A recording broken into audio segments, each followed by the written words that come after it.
You're listening to Change Your POV Podcast, episode 162.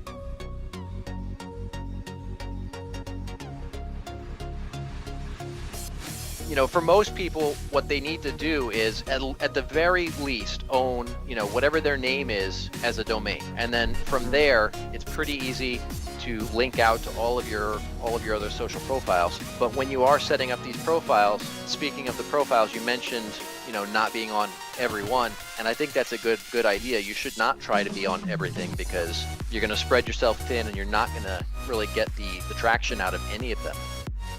Change Your POV is dedicated to helping veterans be just as successful out of uniform as they were when they were in. And everyone knows that when you're in the military, you just make do with what you've got. Do what you can with what you have right now. And this episode is no different. We tried something we've never done before here on the show, and that was, I wasn't behind the microphone. I was actually in my car, on my phone. So I've got to say right off the top here that I apologize for the quality of my audio. But this is such an incredible episode with Jeremy, Knauff, and Bennett that we had to go forward and publish it anyway. So if you can get past my muffled noise on the phone and just look past that and just get into what this content really offers, then you will find a lot of value in it. So let's get into this interview. Hello, folks. Welcome to Change Your POV Podcast. I am your host, Eddie Lasry. And I am Bennett Tanton. And I am Jeremy Knauff. A little bit different today, folks. I am actually calling from my remote location in my car in the parking lot of a ski resort waiting for my daughter. She is up on the mountain, hopefully not plowing herself into some trees. And Bennett is going to be manning the recording device. So if anything goes wrong with this episode, we can all blame him. I think we do that anyway. Yeah, we do. We pretty much do. And so today we've got a special guest on here. He's special in many ways. Jeremy Knauff.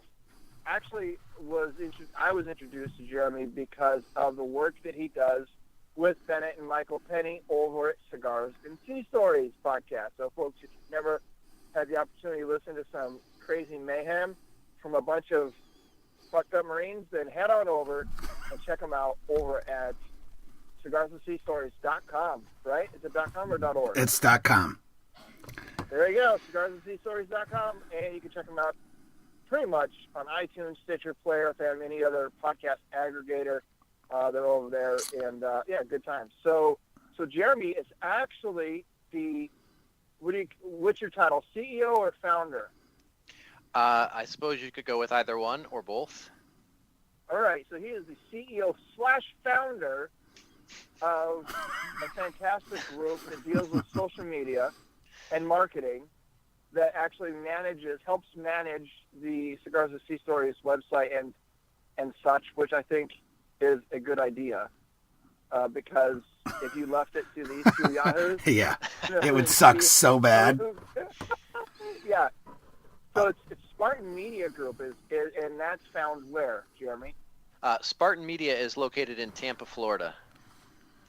So okay. We get the weather that everybody else just dreams of. Yes. Yes. That's awesome. I'm a little jealous. I am not an avid outdoor anything, especially in the cold. So, but yeah, here I am in New England, loving the snow. So like I said, Ben is going to kind of lead this conversation. I already forwarded him some kind of talking points, but this month this show is actually airing in March, and our topic or our theme, I guess we should call it, for March is what there, Bennett? Networking. There you go, networking. And there's many different ways to network, and today we're going to talk specifically about networking as it relates to social media and how we can market ourselves as individuals, as veterans. So with that, welcome to the show, Jeremy. I appreciate your time coming on here. Tell us a little bit about yourself. Well, we've already read your intro at the top of the show, so the folks are a little familiar with kind of who you are. But let us know kind of your background, your experience, and kind of how you got where you are today. Sure. So I went into the Marine Corps right after high school. Spent 4 years there, got out as a sergeant, and started my first company shortly after that, That did not go so well. Yes. I think we all have is that aborted baby freaking Yeah, you have to, man. company. So, Yes, well, this was an aborted busload of babies. I oh think. my God. We there's a visual for you. I lost well into six figures on this, and Oh it was my just God, it was a that's bad fucking- experience all the way around. But honestly, I learned so much from that. I would not trade that for the world. You know, what I learned from that experience, you could not teach somebody in college. So, you know, while it was painful and there was a lot of financial blowback from that, I definitely think it was a valuable experience. But I did, you know, after that, I got a job at a couple of other places, worked through some advertising related companies in the industry, and eventually went out on my own again shortly after that. I forget the exact time frame, but the short version of that part of the story is when I was bouncing from job to job, I landed in with this company they were kind of on the ropes. They were struggling. They were on the verge of bankruptcy. And we basically went in, I redesigned their entire website. We got them ranking on the search engines, basically leveraged their competitors' names. So if you would go and search for one of their competitors' names, their company would come up instead. And this turned them around from being on the verge of bankruptcy. They had closed down their offices. They were working out of their house. And from that point, in less than a year, they were generating close to $100,000 a month, and ended up landing a $54 million deal with the Hilton. Wow. What So was from their there, business? they were selling high-end beds. This was quite a while ago. You're probably familiar with Select Comfort and Tempur-Pedic, which did the memory foam stuff. Mm-hmm. Back then, those beds were kind of brand new to the market. They hadn't really worked out all the kinks. The company that I was working for at the time, they had been producing these for years, and they were far more advanced than anything else that was out there. And so they've been doing this for years, and they were using them in a medical environment. They would use them in hospital burn units, especially because you would get, the problems with the skin and the bed sores and all of that. And it had reduced the recovery time by something crazy like 30%. Oh, wow. So they basically modified them a bit to make them more consumer friendly, more, a little bit prettier, and turned it into a kick-ass business. And from there, I ended up starting my own company shortly after that, and just kind of been kicking ass ever since then. That's awesome. So what was it what were they missing that you were helping them turn around in terms of was it their marketing? Was it the UI UX of their website? Like, what was it that once you got kind of laying flat really helped to turn their business back? There were a combination of problems that were going on. So I don't know how technical you are, but at the time, their entire website was built in Flash, which people used at the time because it could do things that you could not do with HTML and CSS. Right. But the problem was search engines could not see anything that was in there. So as far as the search engines were concerned, they would get to the page and there was no content whatsoever. So they didn't rank for anything. They got no traffic for even their own name. Oh, wow. So what we did was basically built out the site in HTML and CSS, made it load super fast. It was super user friendly. We refined the sales process. Like, we had the questions down pat to where, we could have their sales team closing a deal in 30 minutes. And at the time, they were selling these beds for about $4,000 to $5,000 for kind of an entry-level bed. Mm-hmm. And at the time, nobody paid that much for a bed. It was ridiculous. So we refined the questions, got that dialed in to where they could close those in about 30 minutes. And we took that sales process and we ported it over to the website so that as they progressed through the site, now everybody knows what a sales funnel is. We were basically creating these before that term even existed. And we would feed them through the sales process where they would basically be asked all of these questions, and they knew that they had specific needs, but it didn't really register in their head yet. So as they went through the process, they were realizing all of the problems that they had, and then they were also realizing how this product would solve their problem. and we got that dialed in to where they were closing somewhere around 70% of the leads that came through the website. Wow. So That's so how awesome. did you like get into, how did you get into it?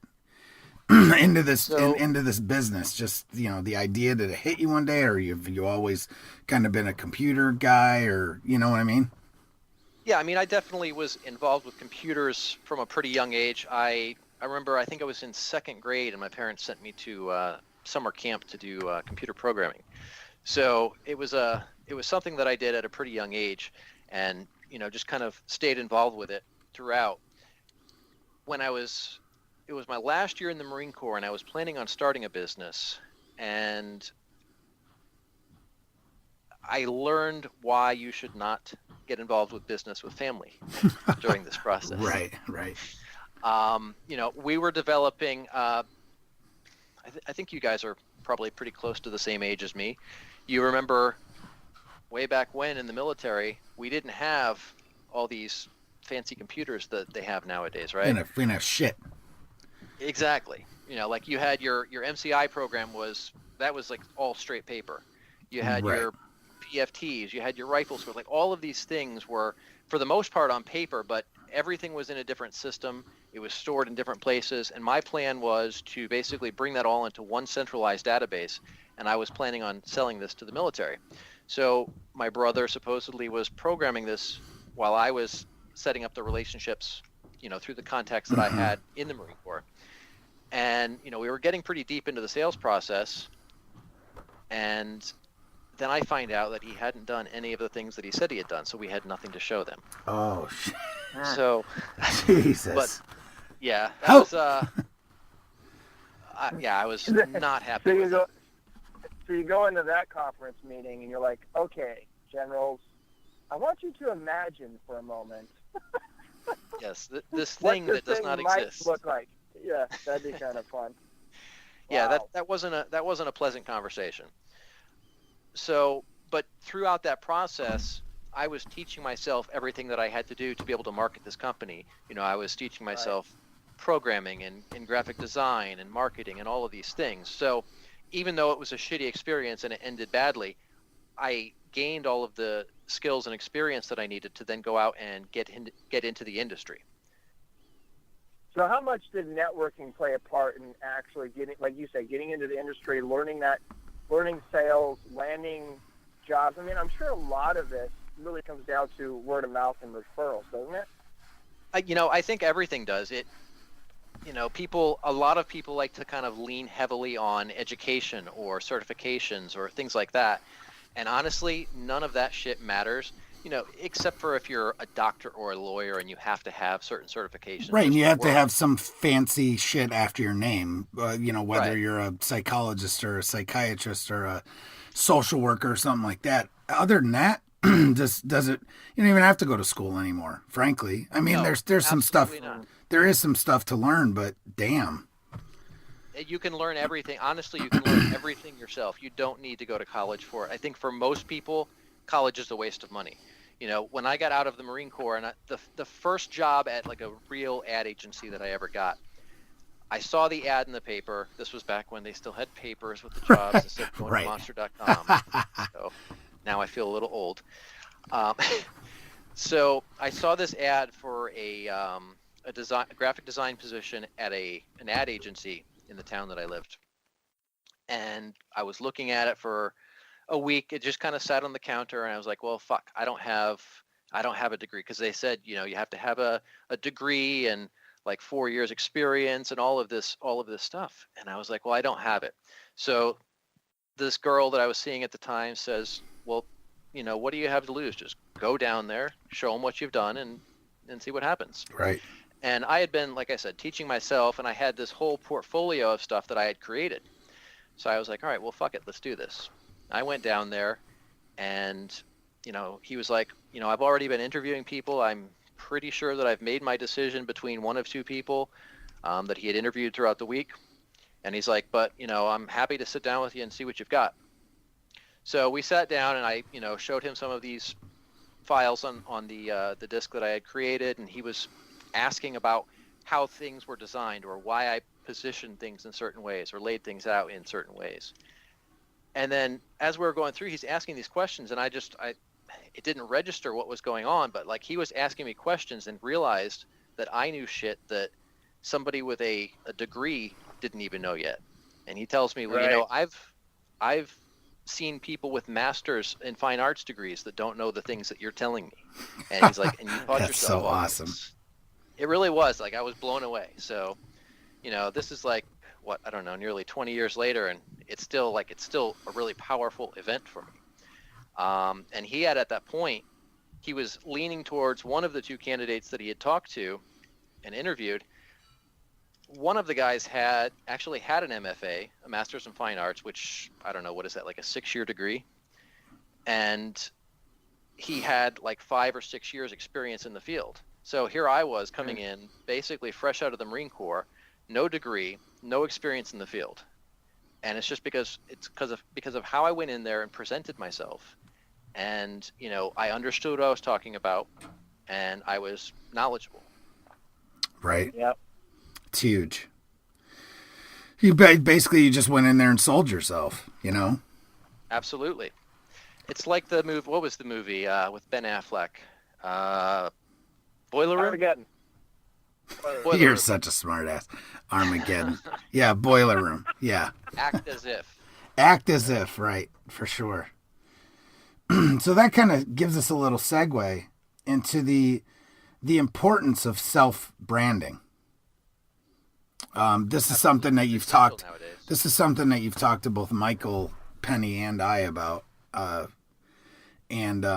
Just tell us the importance of, especially on social media, with your profiles and whatnot, about self-branding.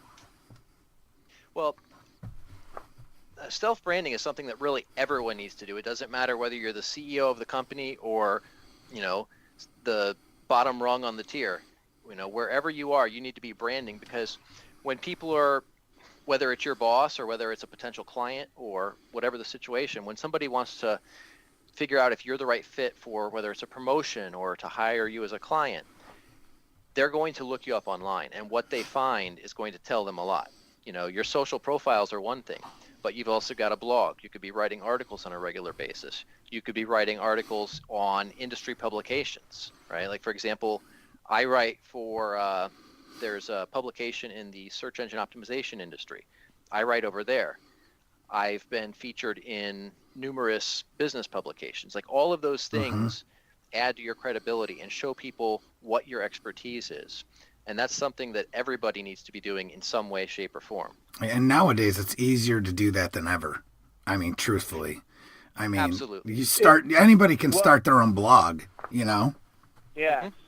So here's a couple of things that I noticed, Jeremy, with some of the folks that I interact with and I help out. And that is, like, they understand the importance of it. So everybody goes and they get their LinkedIn profile, they get their Facebook profile, they get Twitter, they get I don't know, what are the other ones? Oh, Instagram, Snapchat, whatever, right? And right. I mean, obviously, there's not a lot of people that are on everything, and I don't really recommend being on everything. There's a few people that get pulled off, but I don't know. That's a little overkill as far as I'm concerned. But one of the things that I find as this huge disconnect are something as simple as the person's name. And let me explain. I go to somebody and I find them on LinkedIn, or no, let's go back. I find them on Facebook, and their name is, I don't know, let's use Gregory, right? So the person's name is Gregory something on Facebook. And I go over and it's Gregory M something. And then I go over on LinkedIn and it's Greg something. There's, they changed it from Gregory to Greg, and they dropped the M. And then you go and you find them on Twitter, and it's Greg M something 70 whatever. And it's just like, it's right. So I mean, you could do it, but it's so hard to connect the dots between the consistency and the branding across these social media platforms. And I get on, at one point, on one hand, it might be a little bit difficult to try to find the same handle, right? Because the handle, like your handle on Sky or on Twitter, may have already been taken, so you got to get creative or whatever. I get that, but what I don't get is how people use different variations of the name across their profile names, and this is what I tell people. People are going to make inferences about you, whether it's accurate or not. And I've actually done this. I've actually found who I thought was the correct person on LinkedIn that I was stalking on Facebook because I was considering them for a position within a company. And folks, yes, that happens. Oh, yeah. Managers and recruiters. For sure. Look at your social media profiles. And I was making inferences about this person, and it turns out it wasn't even the same person I was looking at. What's been your experience when it comes to inconsistencies in branding across social media platforms? So I think you've definitely hit the nail on the head, and it actually goes even deeper than that. So the inconsistency certainly makes it difficult to find the right person, but the other thing is when people see inconsistencies, usually it's a subconscious reaction, but they think that person is not consistent in general, right? So that's another big factor there. For most people, what they need to do is at the very least own, whatever their name is as a domain. And then from there, it's pretty easy to link out to all of your other social profiles. But when you are setting up these profiles, and speaking of the profiles, you mentioned, not being on every one, and I think that's a good idea. You should not try to be on everything because you're going to spread yourself thin, and you're not going to really get the traction out of any of them. Unless you have a posse of assistants or something, but sure, who has that? But and if you had a couple of assistants, then you've probably already got your shit together and you're branded well and you're buttoned up already anyway. But what most people need to do is pick one or two networks and really drive through those rather than trying to be on every single social network. Now, you definitely should try to secure a profile on every network, but you don't necessarily have to use everyone. One of the other things is, touching on the consistency thing again, is if you've got a profile, and this applies to a blog, it applies to a YouTube channel, it applies to anything. If you're not actively adding content to it, then it's going to look like a ghost town, and people are going to think that you're not really active in, whatever it is that you're trying to do. So if that's, you're trying to be a leader in your industry, but you're never talking about your industry, talking about trends, talking about, best practices, things like that, then they're going to assume that you don't really know much about it. But if you're constantly, like every day you're sharing some valuable article that somebody wrote in your industry, it doesn't even have to be an article that you wrote. But if you're constantly sharing valuable content and you're consistently doing that, it's going to show that you're passionate about the industry, that you're up to date on what's going on, and that you're, the kind of person that can get things done. Right.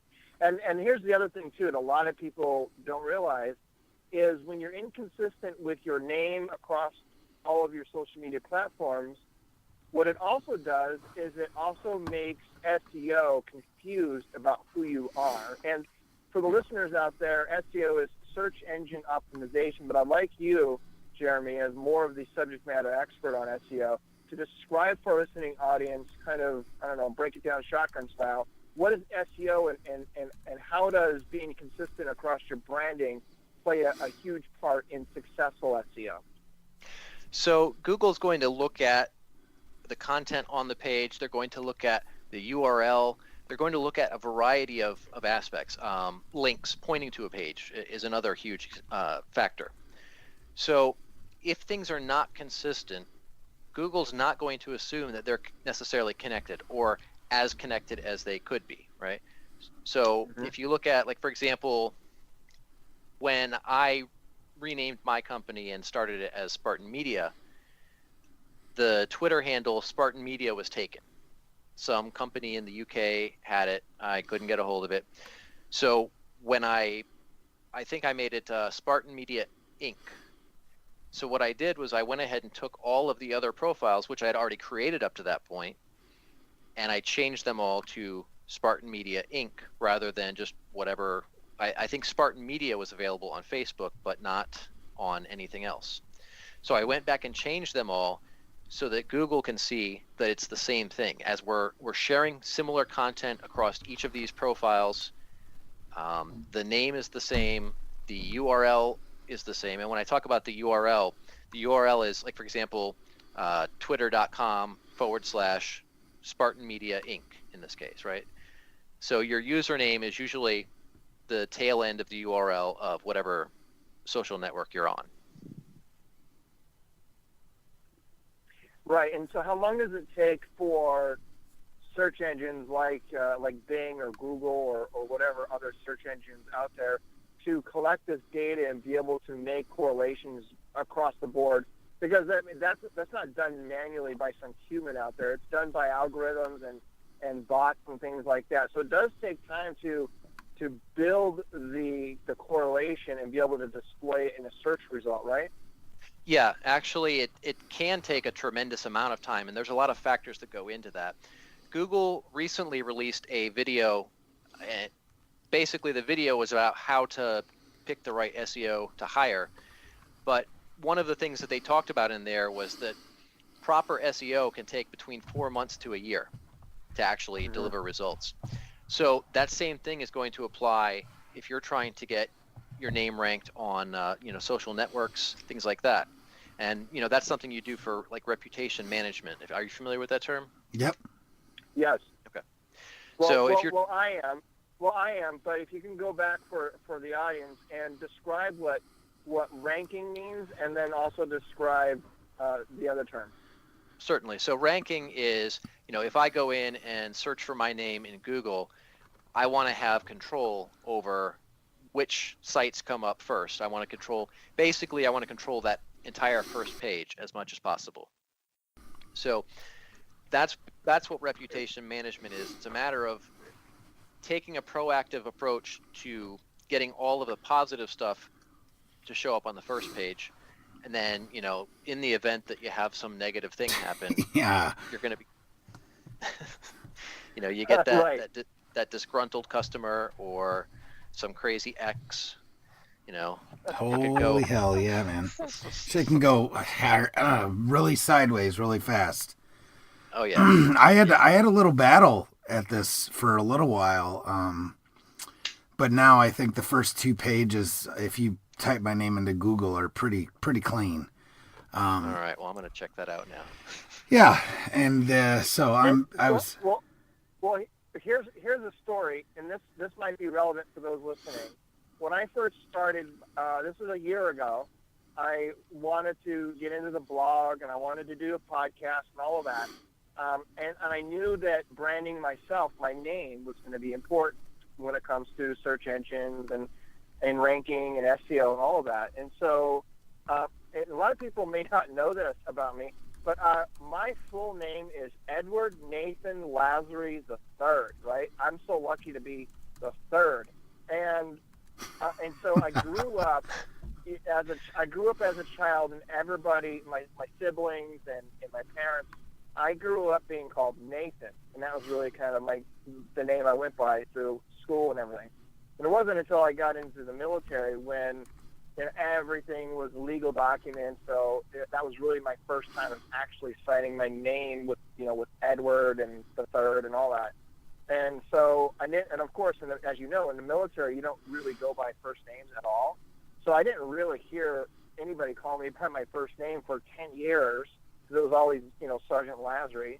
And then I got out of the military, got into corporate, and they're like, "Oh, what do you want on your plaque for your cubicle?" And I'm like, and I didn't want to do this, so I just said Ed, right? And so that was really the first time anybody really started to call me something other than Nathan. And when I was getting into this social media space, into podcasting and blogging, I knew the importance of being consistent. And so I went to Google and I just typed in Nathan Lazary. And there are so many Nathan Lazaries out there. It's crazy. You wouldn't think so. I thought I had a pretty original last name, but it turns out, nope, there's all kinds of people with my last name. And so I'm like, all right, well, that's going to be really hard to try to rank for. So I changed it to Ed Lazary. And, of course, my dad came up and everybody else. He's the CEO of a company. And I was like, man, I don't want to compete. I don't want to compete against my dad on everything for trying to rank. And so I was like, what about Eddie? No one's ever called me Eddie before. And so I typed it in, and the number one result that came back was some famous dude named Eddie Lazary that died like in 1976. I don't know why he was famous. I don't know how he died, but that was like and I was thinking, if I can't beat out a dead guy, right, that's been dead for like almost 40 years, then I'm screwed. And so I did. I made the conscious decision right then and there to brand everything with the name Eddie Lazary. And that's how everybody knows me now on social media. If you go to my place of employment, they only know me as Ed. If you go to my house and you listen to my wife, you're going to hear nothing but Nathan or hey you or, dumbass or, there's a lot of flavorful things I get called at home. Just kidding. But so I deliberately use the word Eddie or the name Eddie Lazary. And if you go into Google and you type that in now, I've done a pretty good job of securing the ranking for Eddie Lazary. And you'll notice that not only does Change Your POV pop up or the podcast, but also my LinkedIn, my Facebook, my Twitter handle, like all of my other social medias. And again, it's been a year in the making. To your point, Jeremy, it does take some time to build it. But I think being consistent with the branding message and then being consistent with content that you're generating really helps the search engine optimization and helps the bots and all that kind of aggregate that material much faster. Absolutely. So that was a very long explanation of what we're talking about, but I think it got the point across.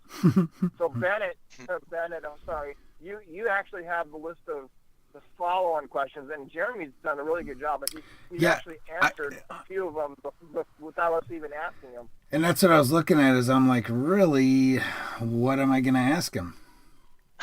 Because he's pretty much answered everything that we had set up, other than really. All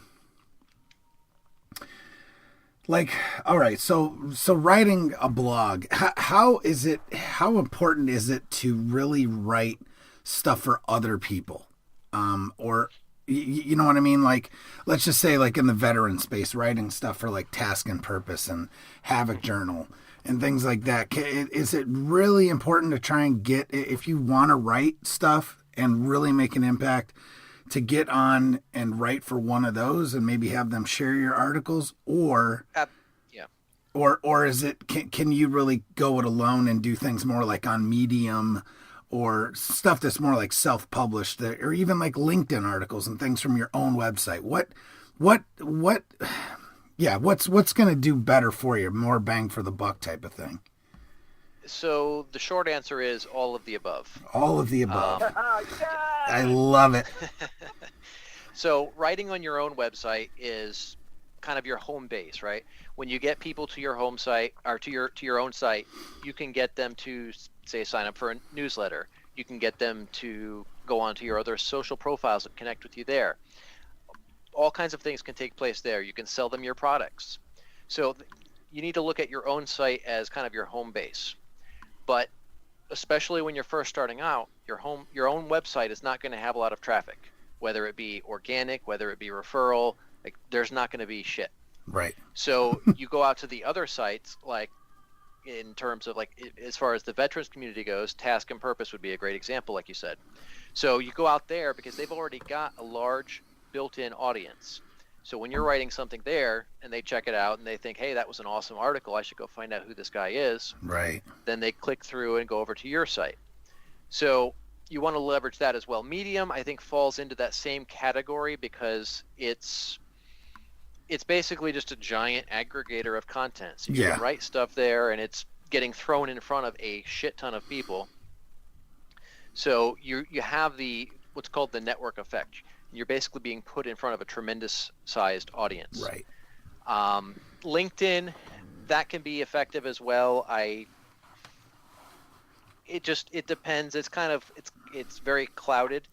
There's a lot of noise on LinkedIn. And then as like veterans go, you've got things like Rally Point and stuff like that, that sure. that kind of are kind of like I always say Rally Point's kind of like a LinkedIn for active duty and veterans. So I think I might be the only veteran who has never actually signed up for Rally Point. Really? Listen, but I signed up for it, but I cannot. I spend 5 minutes on this. Yeah. I want to just reach to the phone and like throat punch people. Yeah. Sometimes it's really it can be very negative, and there's a lot of things, but there's so many people on it. It's one of those things. For me, the deal breaker has been like I'll see what looks like an awesome article will pop up if I'm scrolling through on Facebook on my phone, and then I'll go to click over there, and it's like, oh, well, you have to subscribe to read this, and I'm like, I'm not gonna sign up for something. Yeah, it's that's a pain kind in of the ass annoying. to sign up on my phone. But I mean, a lot of people say great things about it, and I definitely do. I suppose I should sign up for it. I was connected with somebody over there.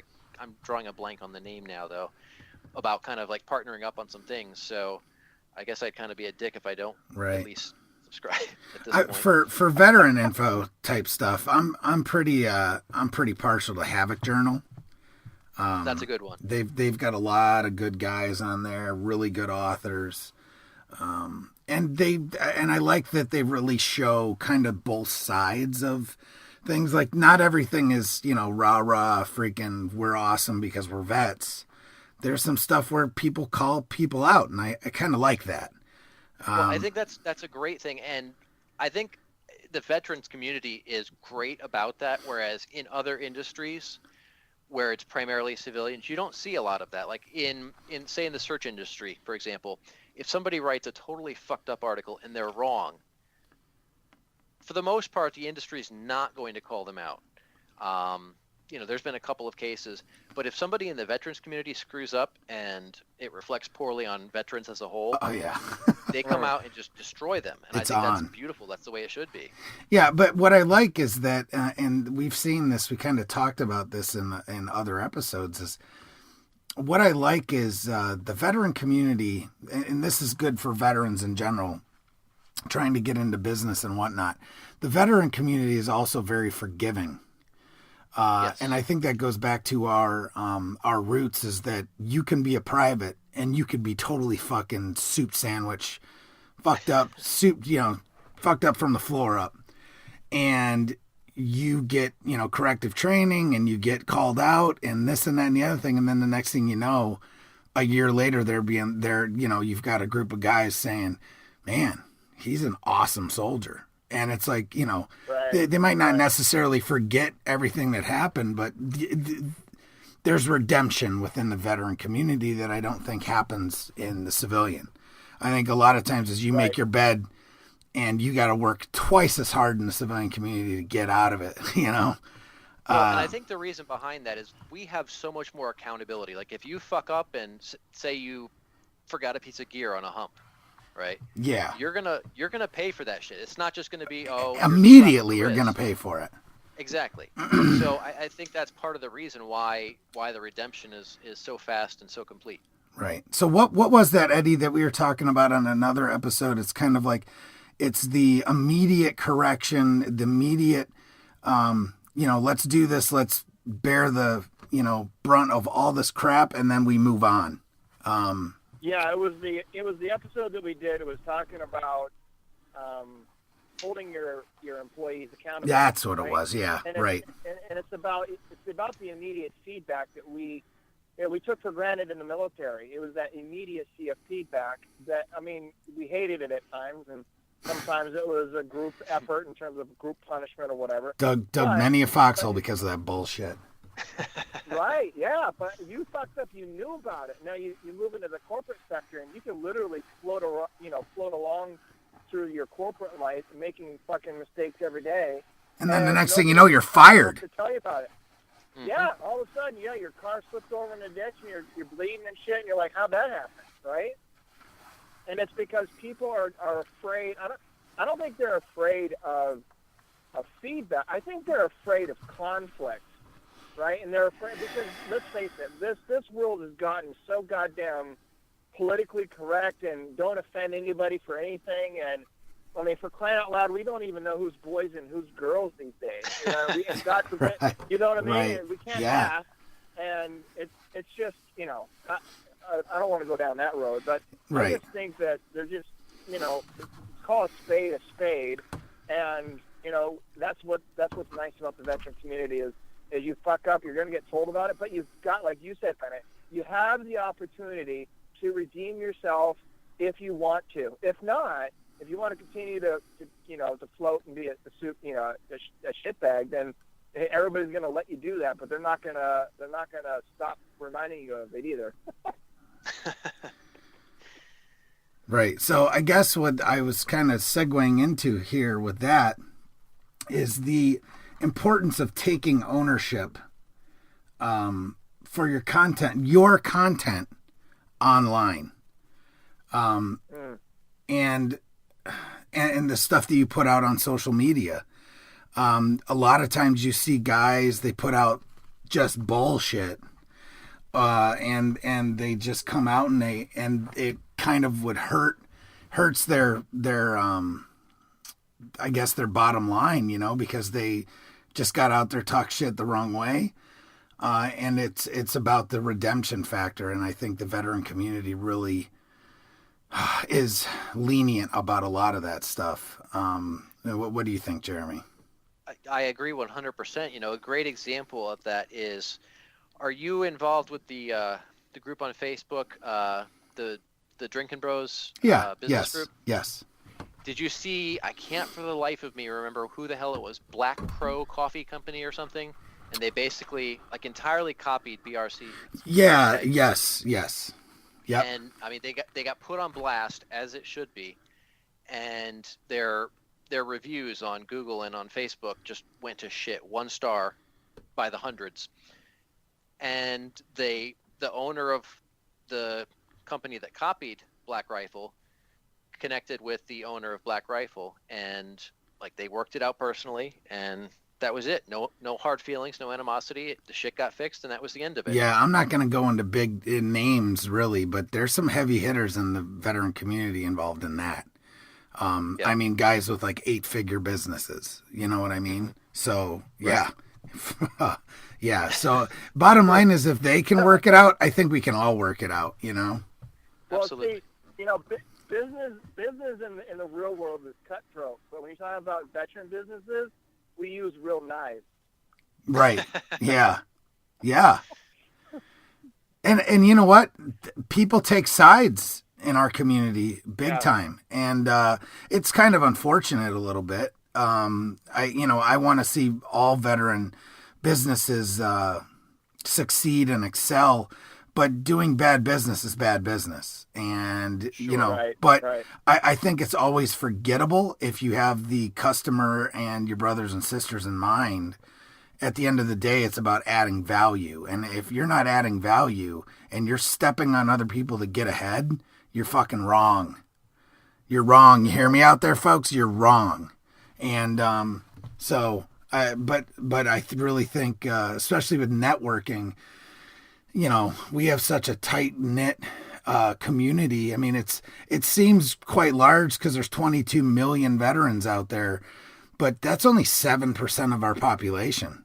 You know what I mean? Mm-hmm. And you know, and if we lean on each other, you know, stuff gets around really fast. So, yeah. So let me ask you this, Jeremy. There's a lot of guys that I'm still in contact with that are still in. As a matter of fact, one of my really good friends, we were buck sergeants together in 4th Infantry before I went to Korea and went along a different career path, and he went, I think, 82nd and did the whole airborne. So our paths kind of went different directions. I ended up getting out after 10 years. He stayed in, and he's actually fixing to graduate the United States Command Sergeant Major Academy here pretty soon, and he's already been appointed to a battalion Command Sergeant Major position. I'm not sure where yet, but so I've been talking to him, and I'm working on getting some questions together to get him on the show and interview him. But I started talking to him about social media, and I was like, he barely has a Facebook presence, and he's got no LinkedIn, he's got no other social media presence. And I asked him, I said, why don't you at a minimum at least get a LinkedIn profile and build out your profile?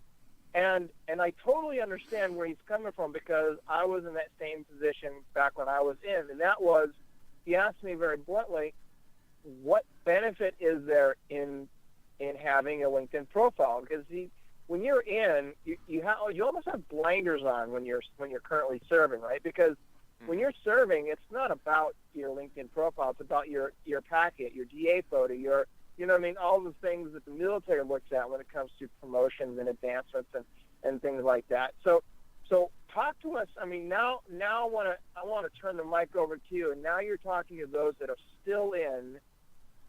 Like, how do you convince them that, you know what, it may not be all that important to you now, but my God, building your network while you're my in, God, it will a be. solid profile, it will be important at some point. I don't care if you spend 30 years in the military and you get out and you retire.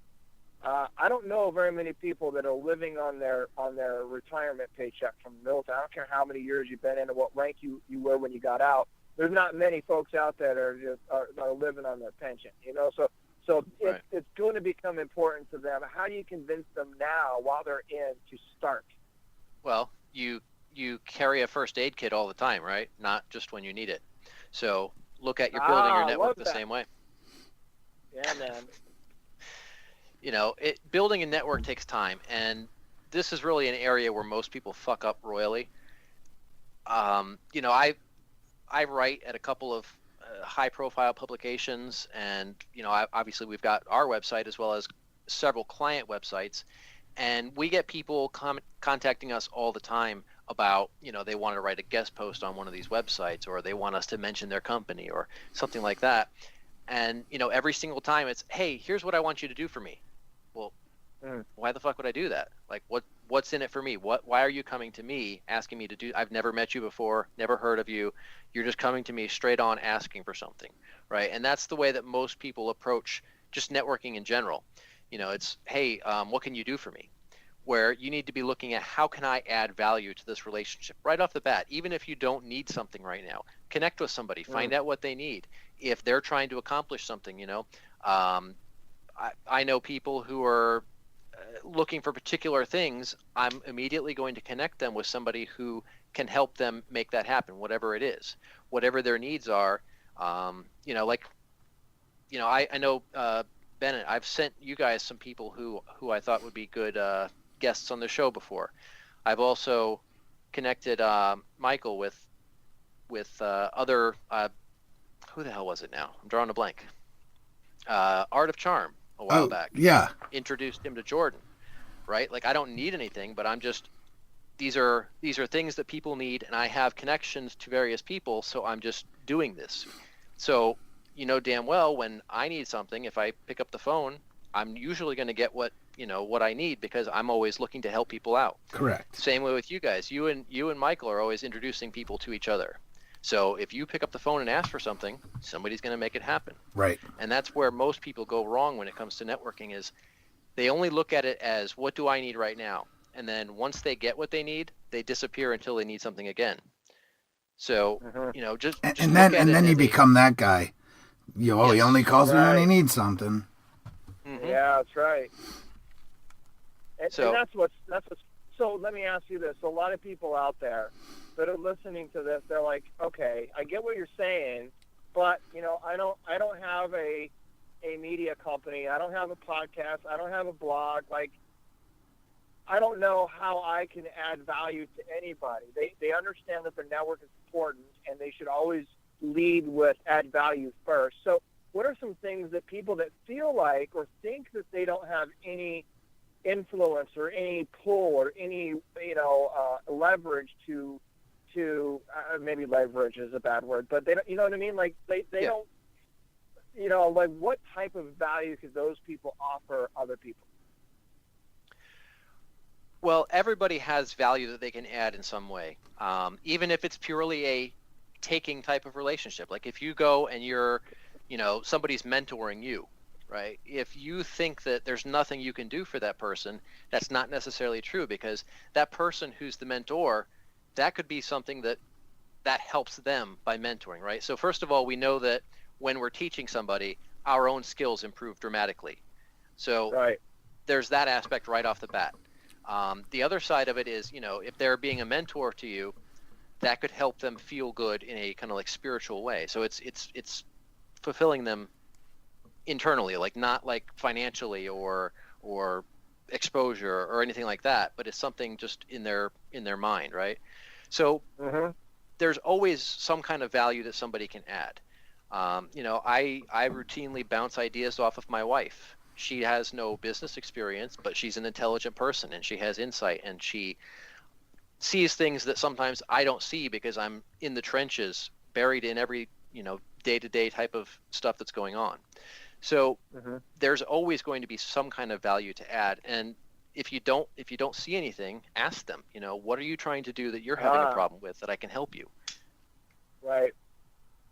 Yeah, and it could. I mean, so here's a perfect example. All of a sudden, I get a Facebook message from somebody I've never met before. Her name is Diane. That's all I'll say. I won't call her out by last name.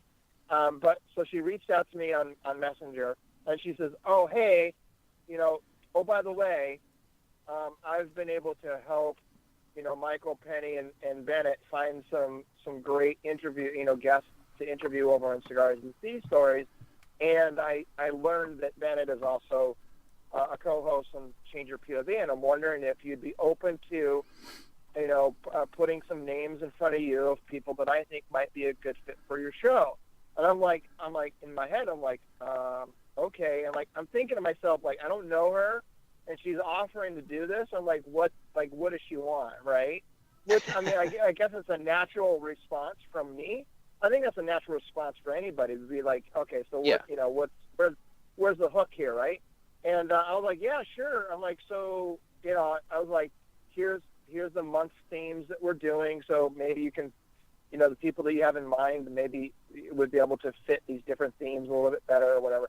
So I gave her the list of the monthly themes, and she came back with like 7 or 8 names and a brief bio of each of them, the companies or organizations that they're a part of, things that they're doing, like the month that she feels that they would be appropriate in, and then said, all right, here's who I have.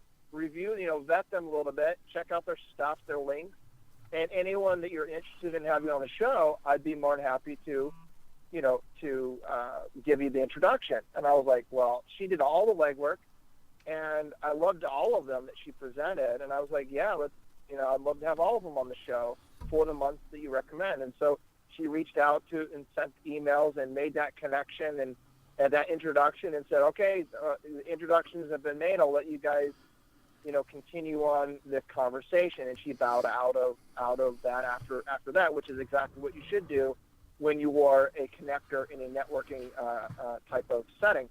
And so I've got a lot of interviews lined up for Change Your POV as a result of this woman that I didn't know, adding all kinds of value just by making the connection. So she did all the legwork that I didn't have to do.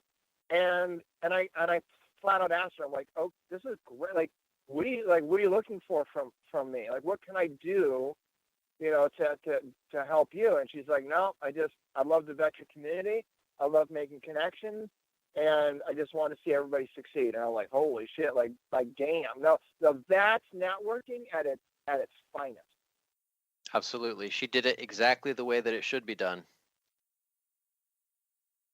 Without any thoughts of reciprocity. And that's even, I think that is probably more than anything, the most value that she provided is not just the value of making those connections, but the value of now she left me. She got me off the hook. She didn't leave me with okay, here's what I provided you. Now here's what I'm looking for in return. It was basically, it's all free and clear. But let me tell you, down the road, if I can figure out a way to repay that favor and to provide her some value, you best believe I'll be the first one in line to Absolutely, repay her yeah. I can. You know what I mean? Absolutely. Yeah, it's awesome. Good stuff. Well, Jeremy, tell us where we can find you. What's the best places for us to find you? So obviously you can find me on LinkedIn. I think if you search for my name, that pops up first. I'm always writing over at Spartan Media, as well as Search Engine Journal. And connect with me there, Twitter. I'm pretty much, that's where I am most of the time. You can find me on Twitter or LinkedIn for the most part. Right. Okay. And then SpartanMedia.com, correct? Correct. Yes. So give us a quick overview of Spartan Media and what you do exactly. So we are a web design and digital marketing firm. We do obviously web design. We do SEO, social media, email marketing. Basically, any kind of digital marketing, we handle that. And if you want to see their kinds. handiwork, you can always check out Cigars and Sea Stories too, because Jeremy designed the site, did it. Everything that's on it is him. So, yeah. Awesome. Well, good stuff, Jeremy. Any last words? Yeah, I mean, just get out there and add value, network, add value in those relationships, look for ways to help people, and it's going to come back on you. If you're adding value to the relationships, people are going to do the same back for you. Well, we appreciate you. We appreciate you coming on the show. My pleasure. Just Thanks for having me. Adding value as always. Eddie? Yes. Are you ready, Bennett? Yeah. Anything you want to say? Okay. Yeah, here we go. Are you ready? So I'm gonna call on you. So you got to fill in the blanks because I don't have it in front of me. So here we go.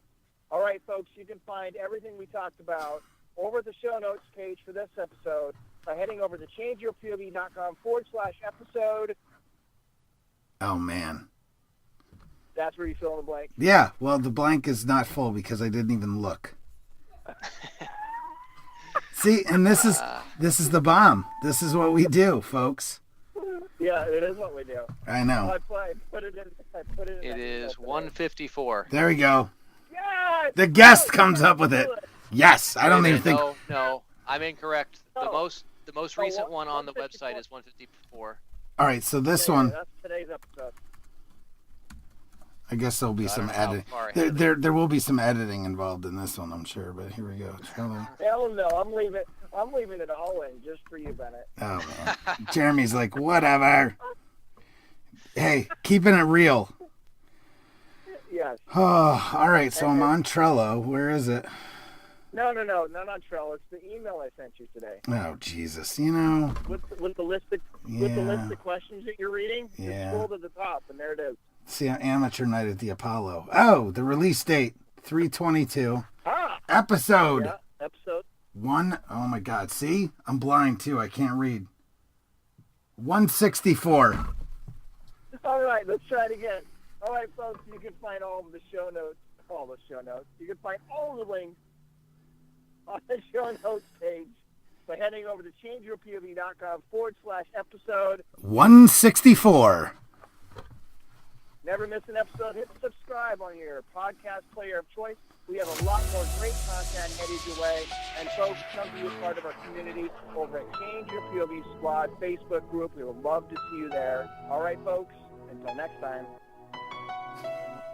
There you go, man. Fucking Amateur Night at the Apollo. Oh, that's good shit, though. I love it.